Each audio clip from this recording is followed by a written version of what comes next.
Yes. Oh, wait. Hi, welcome to another episode of Pedis and Mimosas. I'm your host, Shannon Mack. And today I'm super excited about my guest. You may know her from the Flex and Shanice show. You know her for her amazing voice. I'm not even going to try to hit the high note that she does, that whistle register. I'm not going to try. But you know her. And you also know her for her big hit, I Love Your Smile. I can hold the note a little something, right? Welcome. Hi, Shanice. Yes, it is Shanice. Shanice is in the building. Yes, I am. How you feeling today? I'm good. Excited to be here. Thank you for coming. Yes. When you mentioned drinks and pedicures, I'm like, I'm there. You cannot go wrong with a good drink and a pedi, right? Yeah. Because I know I need these dogs. Me too. You hear them barking? Me too. You hear them barking? So, I want to open up the interview and ask you, how long have you and Flex been married? We've been married 18 years. We dated 4 months, and then he asked me, and then like 3 months later, we were married. Wow. So we didn't even date long. So you didn't. I feel like when you know, you know. It doesn't take years to know. Well, first of all, I wrote out a list of what I wanted in a man. And I said I wanted my man to be tall. I wanted him to love God. I wanted him to have a sense of humor. Like everything I had written down, Flex is. And when we first met, he wouldn't even listen to R&B music. He would only listen to gospel music. Really? Like he was church boy. Really? And I love that. I was like, okay. And he took me to church one day, and the pastor was talking about ghetto engagements. And Ghetto He engagements? said ghetto engagements are like when people are engaged for like 5, 6, 7, 8 years. He's like, that's because they feel like there might be something out there better. They're looking for something better. Mm-hmm. And he said, you know right away when you meet the right one. And so Flex looked at me after 3 months of dating. He was like, did you hear what he said? And I'm like, yeah. He said, let's just get married. I'm like, huh? Look at that. And we did it. And we waited till we were married. So we didn't we weren't intimate or anything until we got married. 18 years later. So is this the key to a long-lasting marriage? What is the key? I don't think there's like one particular key, but I mean, I feel like prayer, you have to be good friends, and you have to keep it exciting. Never get too comfortable. Like people get married and they get comfortable and they don't try anymore, and you don't date anymore. I think it's work, and if you're not willing to put in the work, then you shouldn't get married. Because I'm not gonna say it's easy, because we have our bad days too. Mm-hmm. We have our days when we get on each other's nerves, but you just have to work through it. And then who do you go to when you have issues? You know what I mean? Who do you go to pour out? And who do you go to it for advice? I like to talk to other married couples, because when you're single, you really don't. So forget the single people. The single people don't get no love. I just talk to my closest friends that I know I can trust. Mm-hmm. That's who I talk to. And then prayer. I have a lot. I have a bunch Make sure you pray. Praying friends. And and then we just Flex and I just pray together. We never go to bed angry. Even though we're upset or whatever, we never go to bed upset. That's awesome. So that's important. So I need you to give me, I know you just said 3 major things, but me, I've been single for a long time. Mm-hmm. In addition to me getting my toes done every week, making sure the feet look good. Right. Give me one thing, one piece of advice as a single woman looking for her Boaz? Mm-hmm. Looking for her man, her knight in shining armor. What is the one piece of advice you could give me? You need to speak it into existence. Okay, please don't think I'm crazy, but before I met Flex, I literally went to a bridal shop and tried on wedding gowns. I heard that was bad luck, though. Not for me. It worked. Thank God it worked.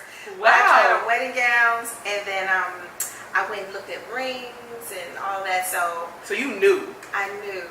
Yeah. So I spoke into existence, and then I moved into this apartment building, and Flex moved in 2 months later. 2 months later, he moved into my building, and that's how we met. That's we lived in the same apartment building. So we got a toast to speak things into existence. Oh my goodness. Wow. I like that piece of advice. I'm going to start speaking my man into existence for sure, because I've been single a little too long, you know. And then write down, like, I have a vision board. Mm-hmm. And so do I. Right, and I put out all my dreams and my visions. I put on this board. Like, another thing is, in 2007, I think it was, I asked Flex to do a reality show. Was it 2007? Yeah, it was 2007. He told me no. He said, I'm not doing a reality show. I'm an actor. He said, people won't take me serious anymore as an actor. And I'm like, no one do a reality show. So I made up a vision board, and I put Oprah Winfrey's picture on the vision board. Are you serious? I wrote a check and put reality show on a check. And then in 2014, Flex says, I think it's time. Like, he said, I'm ready to do it now. That's crazy. Yeah. You didn't have to do much convincing. A friend of ours called him and mentioned it to him. And I said, first he mentioned it to me, and I said, Flex is never going to do it. Yeah. And he said, well, I'm going to call him. So he called Flex, and Flex thought about it. He said, you know what? I think it's time. Oh my goodness, that is incredible. Yeah, so that's what I'm saying. I believe in speaking things into existence. Wow. So speaking of visions, did you always want to be a singer as a kid? You always wanted to do this? I was 7 months. My mom sings. My dad plays guitar. My aunt sings. I saw a clip of you and your mama singing a tribute to Prince on Instagram, and I swear I almost fell out. I was like, so wait, the apple don't fall too far from the tree. That's where I get it from. Oh my God. Yeah. I was 7 months. My mom was in a singing group with my dad and my aunt. They had a group together when I was a baby. And I literally came out singing. I'm not lying, because we have it on tape. Singing Tell Me Something Good by Shaka Khan. At when I was 7 months. I couldn't say the words, but I had the melody down. And then at the age of 3, my mom put me on stage with her group. And I just fell in love with the stage. And then at 8 and 9 years old, we got on the Greyhound bus and we moved from Pittsburgh, Pennsylvania to California. And as soon as we got to California, I told my mom, I want to sing. I really want to sing. So I started doing stage plays, musicals, and I won on Star Search. At 9, I scattered with Ella Fitzgerald in the Kentucky Fried Chicken commercial at 9. So as soon as I got an agent, I went on my first audition, booked it. It was with Ella Fitzgerald. So you... So I always wanted to sing. I always sang, and I was never forced. You know, my mom wasn't a stage mom where she like forced me to do it. Like, I really wanted to sing. See, I didn't know that. Yeah. Wow. And then I signed my first record deal when I was 11 years old. I signed to A&M Records. And John McClain, he was an executive there. He heard me singing in a musical and signed me right away when I was 11 years old. Wow.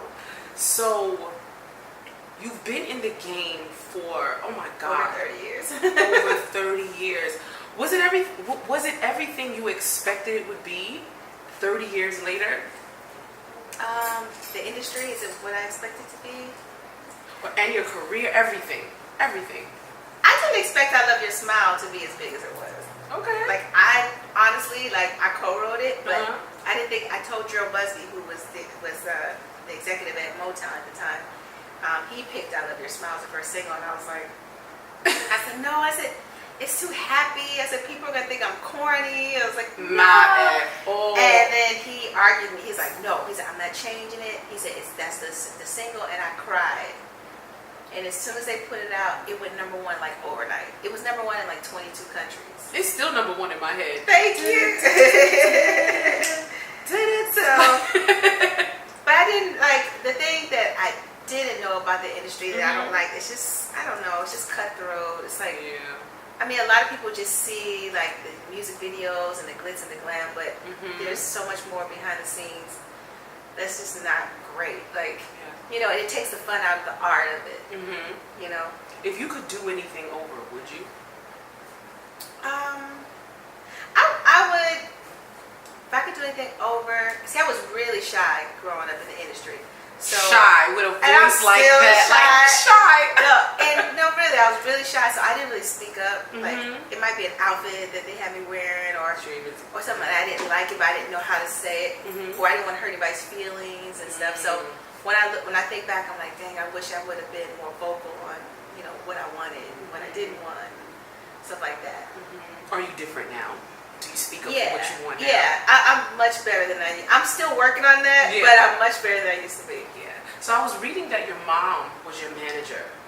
What was that like? Like, how do you handle your mom being your mom and then your mom being your manager? That was so many years ago, but I was a kid in the industry, so I felt protected. You know, I was glad to have my mom. I was actually glad to have my mom with me. And I'm glad she protected me, because now I see these young kids today coming out and they're, you know, having nervous breakdowns, they're on drugs, they're, you know, so I just had like my family and, you know, and so that was an advantage for you. Yeah. So I'm glad I had my mom. It worked out really good. That's what's up.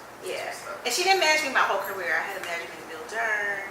I had another manager named Vita Nash. So she wasn't the only manager.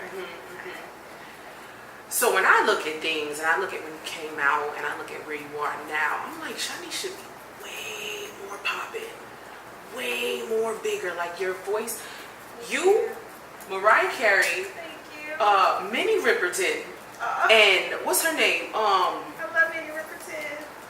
Shantae Moore. Y'all are the only 4 singers Shantae is amazing in the world. Maybe there might be more that I'm just unaware of, but you guys are the only 4 that I know that can hit that whistle. You want to do it for me, Shani? You want to do it? She's like, huh? You want to hit that whistle? La la la la la la la la la la la la la la la la la la do do do.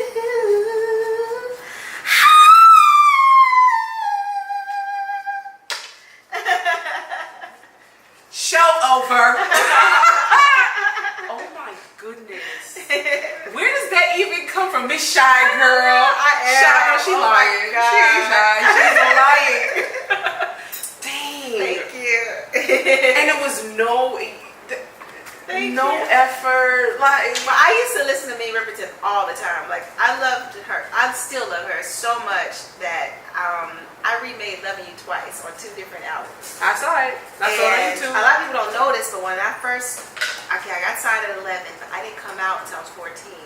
And the reason why it took so long for me to come out is because it was hard finding the right music for an 11-year-old. There was a lot of music was too adult, you know. And my first producer that I worked with was Richard Rudolph, who was Minnie Riperton's husband, her widower. Really?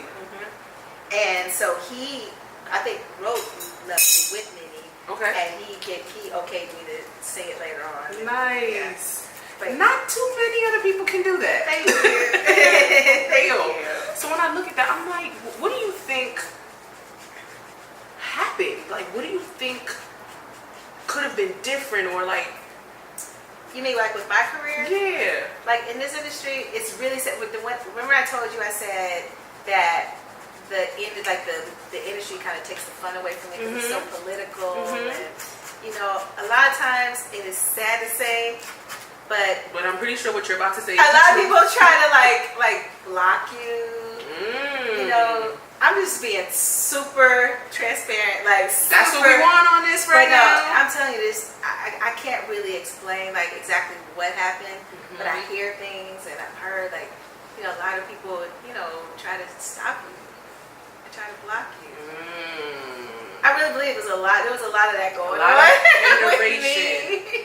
But my fans have been my fans are the best. Like I get on Instagram, Twitter, Facebook, YouTube, and that's what keeps me going. Yeah. Because sometimes like you just like, I just don't want to do it anymore. Right. And then I'll get online and I'll talk to everybody online and they're like, we love you.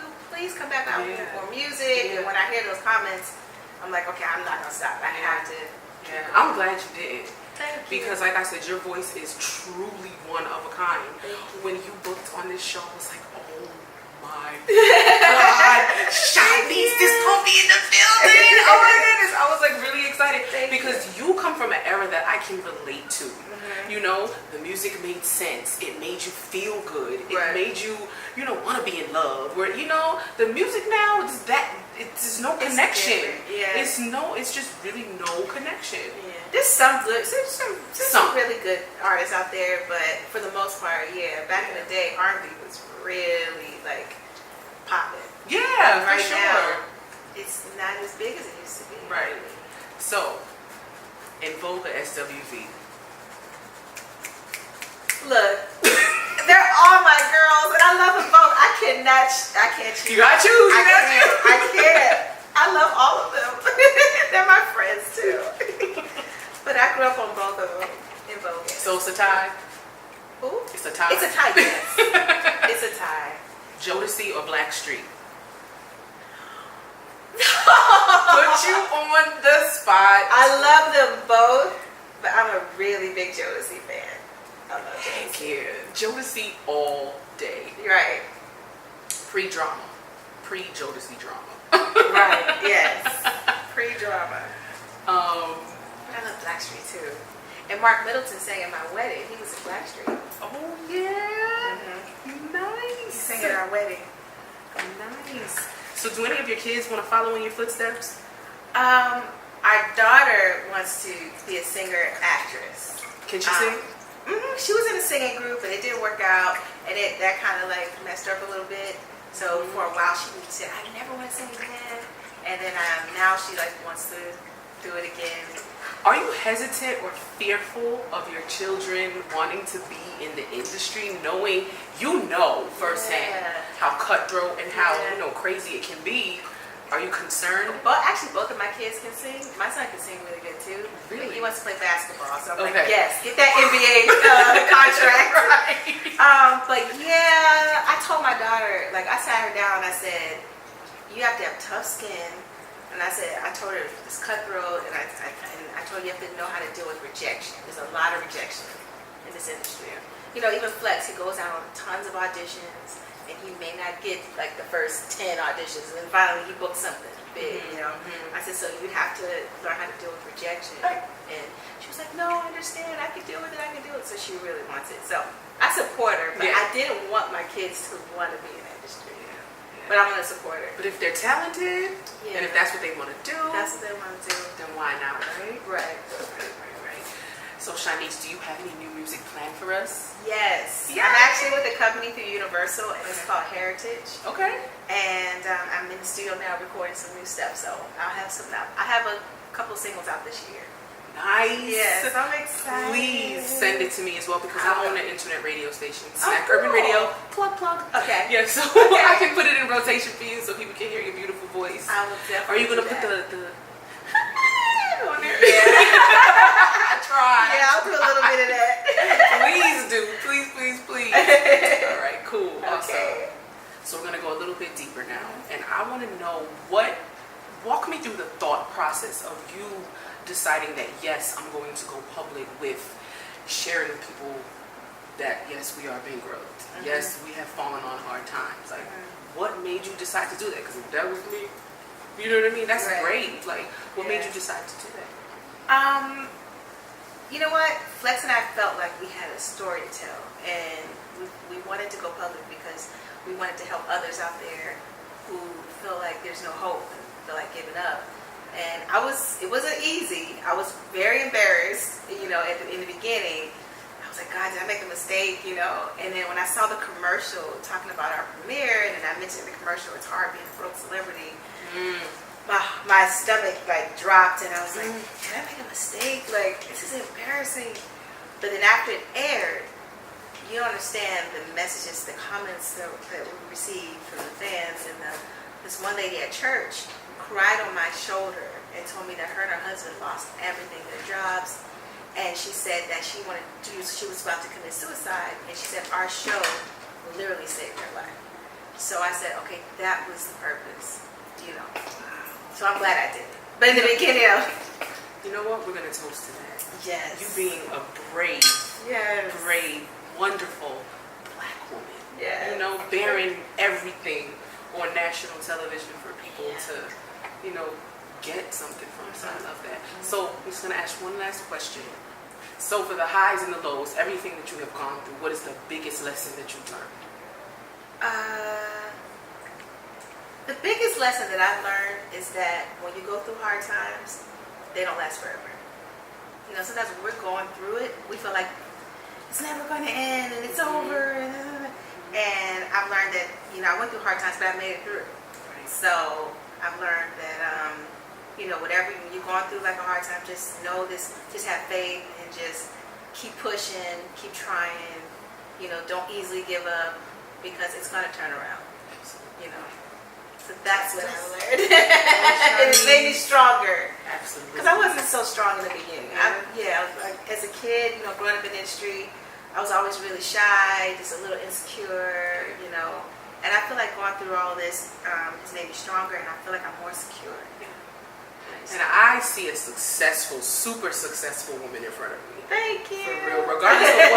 Regardless of what people tried to block, the enemy tried to block, Yes. please, God got you. And you thank you. have done well. And I also want you to share about your hairline. Tell us about your hairline. Yeah, it's called Hair of Perfection. Hair perfection. Yes, and I'll send you the. Are you wearing it now? I'm wearing it now. Yes. This is my own hair, guys. Yes. And we're working on the website now, so once I get everything up and going, I'll send you all the information. Please do. But I'm really happy. It's going to be wigs and, wefts and long, Just make short, colored. sure that it doesn't shed. That's my only request. No, that's Don't my shed. request. Okay, good. That's my request. That's what I'm going to tell you. It doesn't shed. Okay. It doesn't tangle. It's so amazing. My business partner, she's wearing it. Okay. She literally colored it, stripped it, dyed it, and bleached it, and the texture is still really soft. It didn't even change the texture. Good. That's super important. No, the hair is amazing. Because when I had to test it on myself because I don't want to promote something that people are going to be it's upset not a good about. product. It's not a good product. Right. So I've been wearing it myself, and I haven't had any problems. Awesome. I can't wait. So I'm excited. Please send me the info when you are ready. Please. I will. Thank you so much for being a guest on Pedis and Mimosas. And we have got way more beautiful episodes coming, so stay tuned for more. Thanks, Shani. Thank you. Thank you.